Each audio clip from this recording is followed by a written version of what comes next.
কৃষ্ণ আজি পবিত্ৰ ভাদ মাহৰ প্ৰথমটো দিন আৰু মই বৰ্তমান উপস্থিত হৈছোঁ গোলাঘাটৰ ঐতিহ্যমণ্ডিত শ্ৰী শ্ৰী আঠখেলীয়া নামঘৰত আৰু দেখা গৈছে যে আজি পবিত্ৰ ভাদ মাহৰ প্ৰথমটো দিনাই কিন্তু পুৱাই যথেষ্ট সংখ্যক ভক্তৰ ইয়াত সমাগম ঘটিছে আৰু এই পবিত্ৰ মাহটো যাতে সকলোৱে এই নামঘৰ ভাগত আহি শৰাই নৈবেদ্য আগবঢ়াই যাতে মংগল প্ৰাৰ্থনা কৰিছে আৰু দেখা গৈছে যে পুৱাৰ ভাগৰ পৰা অগণন লোকে ইয়াত ভিৰ কৰা পৰিলক্ষিত হৈছে। মই দেখুৱাইছোঁ সামগ্ৰিক পৰিৱেশ আৰু এয়া হৈছে গোলাঘাটৰ আঠখেলীয়া নামঘৰৰ এটা পৰিৱেশ আৰু আঠখেলীয়া নামঘৰত দেখা গৈছে যে পুৱাই যথেষ্ট লোকে ভিৰ কৰা পৰিলক্ষিত হৈছে, শৰাই নৈবেদ্য আগবঢ়াইছে আৰু নেদেখাজনৰ ওচৰত সেৱা জনাইছে যে আগন্তুক দিনবিলাক যাতে সকলোৰে বাবে মংগল হওক, সুন্দৰ হওক, তাৰ বাবে প্ৰাৰ্থনা কৰিছে। আৰু মই জনাইছোঁ যে আজিৰ পৰা ভাদ মাহৰ প্ৰথমটো দিন আৰু প্ৰথমটো দিন অৰ্থাৎ প্ৰথমটো দেওবাৰ, কিন্তু খুব সুন্দৰভাৱে এইবাৰ নামঘৰ ভাগকো সজাই পৰাই তোলা হৈছে আৰু ইতিমধ্যে আমি জানিব পাৰিছোঁ যে দিনটোত 4 প্ৰসংগৰে ইয়াত নাম অনুষ্ঠিত হ'ব। ইতিমধ্যে পুৱাৰ নাম অনুষ্ঠিত হৈ গৈছে আৰু দুপৰীয়া নাম হ'ব বা তেনেদৰে সন্ধিয়াৰ নাম হ'ব আৰু সমান্তৰালভাৱে দেখা গৈছে যে আজি খুব এক সুন্দৰ পৰিৱেশে বিৰাজ কৰা পৰিলক্ষিত হৈছে গোলাঘাটৰ এই ঐতিহ্যমণ্ডিত আঠখেলীয়া নামঘৰ ভাগত। আৰু ইতিমধ্যে ৰাজ্যৰ বিভিন্ন প্ৰান্তৰ যিসমূহ সত্ৰ আছে, নামঘৰ আছে, সেই নামঘৰ সত্ৰসমূহত ভদীয়া নাম, মাহজোৰা ভদীয়া নাম অনুষ্ঠিত হ'ব আৰু আজি প্ৰথমটো দেওবাৰ অৰ্থাৎ ভাদ মাহৰ প্ৰথমটো দিন আৰু যিহেতুকে এই পবিত্ৰ ভাদ মাহটোত সকলোৱে নামঘৰ বা সত্ৰসমূহলৈ যায়, নিজৰ আশীষ বিচাৰি যায়, নেদেখাজনৰ ওচৰত সেৱা জনায় আৰু মই জনাইছোঁ যে সকলোৰে যাতে মংগল হওক তাৰ বাবে পুৱাই অগণন লোকে ইয়াত ভিৰ কৰা পৰিলক্ষিত হৈছে। মই কিছু কথা পাতিবলৈ চেষ্টা কৰিম, উদ্যোক্তাসকল আছে, তাৰ প্ৰাকখনত দেখুৱাইছোঁ যে অগণন লোকে পুৱাই নামঘৰ ভাগলৈ আহিছে আৰু শৰাই নৈবেদ্য আগবঢ়াইছে আৰু এনেদৰে কেৱল আঠখেলীয়া নামঘৰ বুলিয়ে নহয়, অসমৰ বিভিন্ন প্ৰান্তৰ নামঘৰ সত্ৰসমূহৰ যি দৃশ্য আজিৰ পৰা সুন্দৰ এক দৃশ্য বিৰাজ কৰিব গোলাঘাটৰ লগতে ৰাজ্যৰ বিভিন্ন প্ৰান্তৰ নামঘৰ সত্ৰসমূহ।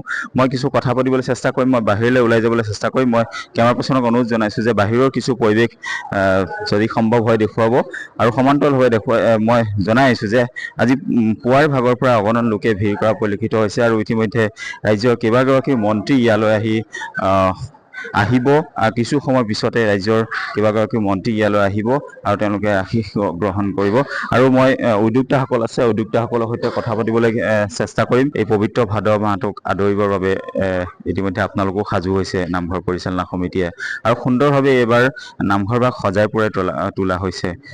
কেনেদৰে এই ভদীয়া নামৰ প্ৰস্তুতি চলিছে বা কেনেদৰে অনুষ্ঠিত হ'ব? হয়, আমাৰ আজি যিটো পবিত্ৰ ভাদ মাহৰ যিটো পালনাম আমাৰ মাহজোৰা কাৰ্যসূচী অনুষ্ঠিত হয়, আমাৰ যোৱাকালিৰ পৰাই আমাৰ নাম আৰম্ভ হৈছে। আজি ভাদ মাহৰ 1 তাৰিখ দেওবাৰ, আজি পুৱাৰ পৰাই যথেষ্ট ভক্তপ্ৰাণ সেৱকীসকলে নামঘৰত ভিৰ কৰিছেহি। সকলোৱে আহি চাকি বন্তি শৰাই অৰ্চন কৰি আজি নেদেখাজনৰ ওচৰত আশীষ লৈছে। আজিৰ পৰা আমাৰ যি নাম আৰম্ভ হৈছে, আমি আশা কৰিছোঁ যথেষ্ট ৰাজ্যৰ বিভিন্ন প্ৰান্তৰ পৰা যথেষ্ট সেৱকী আমাৰ যোৱা কাৰ্যসূচীত আমাৰ ভক্তপ্ৰাণ সেৱকী আহি উপস্থিত হ'বহি। আমি এই সকলো সেৱকীক আমি শুশ্ৰূষা কৰিবৰ কাৰণে আমি যথেষ্ট আমাৰ নামঘৰ কৰ্ণাটক কমিটি তথা আমি প্ৰায় ৭৫জনীয়া এখন আমি উদযাপন সমিতি গঠন কৰি লোৱা হৈছে আৰু আমি ১৭খনকৈ শাখা সমিতি গঠন কৰি বিভিন্ন দিশত বাছস্থানৰ পৰা আদি কৰি বিভিন্ন দিশত যাতে সেৱকীসকলৰ সুবিধা আমি কৰি দিব পাৰোঁ, কোনো কাৰণত যাতে সেৱকীসকল অসুবিধা নপৰে তাৰ প্ৰতি আমি যথেষ্ট লক্ষ্য ৰখা হৈছে আৰু সেৱকীসকলক শুশ্ৰূষা কৰিবৰ কাৰণে যিখিনি আমি ব্যৱস্থা সকলোৱে কৰা হৈছে আৰু লগতে এইবাৰ এটা বিশেষ আমাৰ কাৰ্যসূচী হিচাপে আমি ধৰা হৈছে যে অসম চৰকাৰে আজি এবছৰ আগতে 5 কোটি টকা মুখ্যমন্ত্ৰী মহোদয়ে আগবঢ়াইছিলে, তাৰে প্ৰায় 2 কোটি টকা ইতিমধ্যে নতুনকৈ নামঘৰ ভাগ আমাৰ সজাই পৰাই তুলিছে। আমি এই সুযোগতে আমি অসম চৰকাৰৰ মাননীয় মুখ্যমন্ত্ৰীক ধন্যবাদ জনাইছোঁ। আমাৰ গোলাঘাটৰ বিধায়িকা তথা মন্ত্ৰী অজন্তা বাইদেউ তত্বাৱধানত গোটেই কামখিনি সম্পাদন হৈছে। আজি মুখ্যমন্ত্ৰী মহোদয় উপস্থিত হোৱাৰ কথা আছিল, আজি 3 দিনৰ আগতে তেখেতৰ নিজৰ খুৰাক ঢুকাৰ কাৰণে আজি তেখেতে কাৰ্যসূচীটো বাতিল কৰিছে আৰু আজি অসম চৰকাৰৰ কেইবাজনো কেবিনেট মন্ত্ৰী আজি প্ৰায় পুৱা 9 বজাত আমাৰ নামঘৰত উপস্থিত হ'বহি। অজন্তা বাইদেউ প্ৰমুখ্যে মন্ত্ৰী অতুল বৰা, কেশৱ মহন্ত, কাজিৰঙা সাংসদ কামাখ্যা প্ৰসাদ তাছাৰ, সৰুপথাৰৰ বিধায়ক বিশ্বজিৎ ফুকন, দেৰগাঁৱৰ বিধায়ক ভৱেন ভৰালী, খুমটাইৰ বিধায়ক মৃণাল শইকীয়া প্ৰমুখ্যে যথেষ্ট কেইবাজনো অসম চৰকাৰৰ বিষয় বিভাগসকল প্ৰায় 9 বজাৰ আগে আগে নামঘৰত উপস্থিত হ'বহি।